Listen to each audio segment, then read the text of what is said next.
ខ្ញុំជឿថាមុខម្ហូបមួយមុខនេះបងណាក៏គាត់ចេះធ្វើដែរពិសេសថែមទៀតនោះរសជាតិឆ្ងាញ់ហើយលឿនទៀតប៉ុន្តែថ្ងៃនេះផងដែរគឺខ្ញុំមកផ្ដោតទៅលើទឹកជ្រលក់ដែលយើងញ៉ាំជាមួយនឹងឡុកឡាអញ្ចឹងណាបងរសជាតិនិយាយពីថាឆ្ងាញ់អស់ស្ទះហ្មងចំពោះទឹកជ្រលក់មួយនេះហើយកាន់តែពិសេសថែមទៀតនោះថ្ងៃនេះតែងបានសាច់គោដែលមានជាប់ខ្លាញ់តិចៗអញ្ចឹងទៅនិយាយពីថាញ៉ាំក្តៅអញ្ចឹងរៀងឈ្ងុយខ្លាញ់សាច់គោហ្នឹងណាគឺញ៉ាំទៅគឺជាតិខ្លាំងមែនតែនផ្ទាប់ជាមួយនឹងសាឡាត់ជាមួយនឹងប៉េងប៉ោះខ្ញុំទៅចិនញ៉ាំប៉េងប៉ោះខ្ចីអញ្ចឹងណាដោយសារវាមានរសជាតិជូរតិចហើយវារៀងស្រួយខាងក្រៅដាក់សាច់គោជាប់ជាមួយនឹងខ្លាញ់អញ្ចឹងទៀតមកអូយនិយាយពីថាញ៉ាំមួយម៉ាត់ណាក៏ខ្ទិះដែរនិយាយមែនឥឡូវនេះទៅមកបន្ថែមជាមួយនឹងទឹកជ្រលក់វិញជាមួយនឹងទឹកជ្រលក់ទៀតណាអូយនិយាយពីថាជាតិចូលតែមែនតែនតែម្ដងថ្ងៃនេះតួឯកហ្នឹងគឺទឹកម្រេចនឹងឯងអញ្ចឹងឥឡូវខ្ញុំសូមមកបង្ហាញពីការធ្វើទឹកម្រេចរបស់ខ្ញុំណាដំបូងគឺខ្ញុំច្រាមខ្ទឹមនោះឲ្យឡើងម៉ត់ហើយបន្ទាប់មកគឺខ្ញុំបន្ថែមម្ទេសចំនួន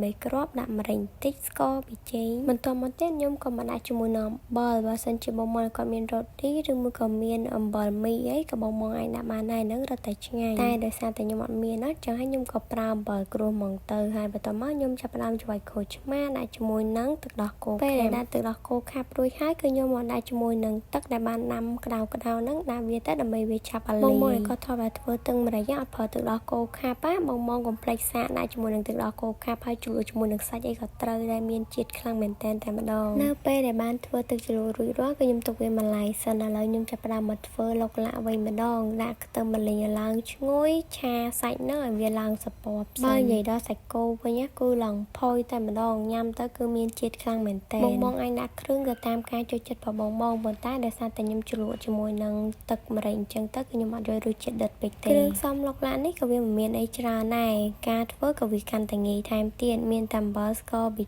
ចេងទឹកត្រីហើយនឹងទឹកប្រេងខ្យងទៀតមកគឺមានជាតិតែម្ដងហើយកុំភ្លេចដាក់ជាមួយនឹងម្រេចបន្តិចផងខ្ញុំឆាវាដើម្បីវាចូលជាតិជាមួយនឹងគ្រឿងដែលបានដាក់មិញហ្នឹងមួយសន្ទុះបន្ទាប់មកទឹកខ្ញុំដាក់ទឹកចូលឆាឡុកឡាក់យើងយកទឹកវាតិចៗអញ្ចឹងមកដើម្បីពេលដែលយើងដាក់វានៅលើបន្លែទៅឲ្យបន្លែយើងរៀងញ័រពេញចូលជាតិជាមួយនឹងសាច់នឹងបានល្អអញ្ចឹងទៅណាឆាឡុកឡាក់នេះមួយកុំចោលឲ្យសោះជាមួយនឹងប៉េងប៉ោះខ្ចីញ៉ាំទៅគឺឆ្ងាញ់ខ្លាំងមែនតែនវារៀងស្រួយខាងក្រៅហើយខាងក្នុងវារៀងជូរតិចចំពោះឡុកឡាក់មួយចាននេះឆាដល់5នាទីទេគឺឆ្អិនបានញ៉ាំតែម្ដងឥឡូវនេះដែរគឺឆាឡុកឡាក់របស់ខ្ញុំបានឆ្អិនរួចរាល់ដែរមិនដែរមកតំណងអត់ចង់ញ៉ាំអត់មួយវិញទៀតដូចដែលខ្ញុំបានបញ្ជាក់អញ្ចឹងមុខម្ហូបដែលពិសេសថ្ងៃនេះគឺជាតួឯករបស់យើងគឺទឹកជ្រលក់នឹងឯងកុំភ្លេចសាកធ្វើទឹកម្រេចដែលប្រើទឹកដោះគោខាប់បងញ៉ាំជាមួយនឹងសាច់អាំងនេះក៏ឆ្ងាញ់ដែរឬមួយក៏យើងដាក់សាច់គោចៀនប៊ឺឬមួយក៏អីតាមតម្រូវការតាមការយើងចង់ញ៉ាំអញ្ចឹងណាគឺឆ្ងាញ់ខ្លាំងមែនទែនពីមុនណាគិតថាទឹកម្រេចដែលយើងអត់ប្រើទឹកដោះគោខាប់គឺវាឆ្ងាញ់ម្យ៉ាងហើយតែបើសិនជាយើងបន្ថែមទឹកដោះគោខាប់ទៀតរៀងឈ្ងុ